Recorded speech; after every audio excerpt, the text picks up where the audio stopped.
Also, let's talk about retail sales. Those numbers out this morning, and retail sales coming in stronger than expected in August, rising 0.3% versus expectations of a 0.1% decline there. And looking across some of the categories here from the data that dropped early this morning, particularly here as we think about the monthly sales for retail and food services, adjusted for some of the seasonal variation, holiday trading day differences, it came in at $683.3 billion, just to put a dollar figure on what we actually saw here. And you're looking at some of the categories, of course, the largest increase there in gasoline, but that one of the major necessities. But that was year over year. If you look at the month over month, you saw decline in gasoline station sales because the price of gasoline's gone down. Right. So month over month, it makes sense that it would go down. It was down by 4.2% on a month over month basis. So I'm looking at those categories on that month over month basis to see kind of what stands out here.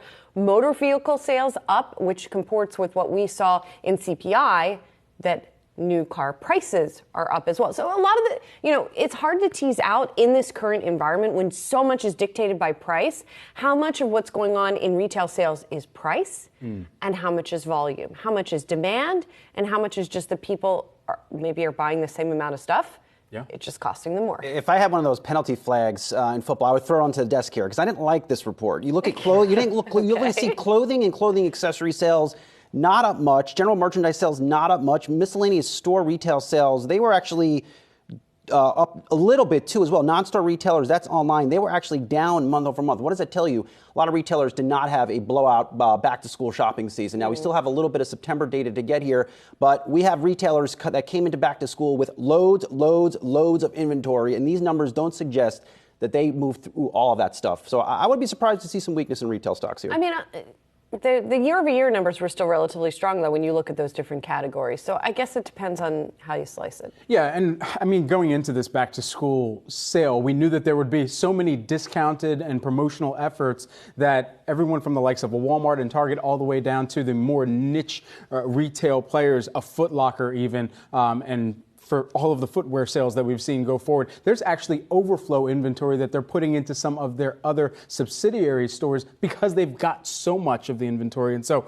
with all of that in mind, there was a mix of promotional, but also at the same time, so much inventory that was starting to come in that they still had to move through. And I think for how people are purchasing, and we talk about this all the time, the credit card purchases, I think, are going to be key to watch going forward from this point, too, because it really tells us even more about the mindset of how the consumer and the comfort of the consumer spending right now with cash versus just swiping the card right now. Yeah. I read this report here. Kohl's, probably another bad quarter, smiley face down. That's what I have for you folks here, because Kohl's not going good, looking good into the holiday shopping season. What they caught a downgrade here this morning, we'll talk about it later. This retail sales report says they probably had a stinky quarter too. Only the most sophisticated analysis. Real time. Frowny face. Frowny face down, Kohl's. Frowny face right from Good to be back. This report. Missed you guys.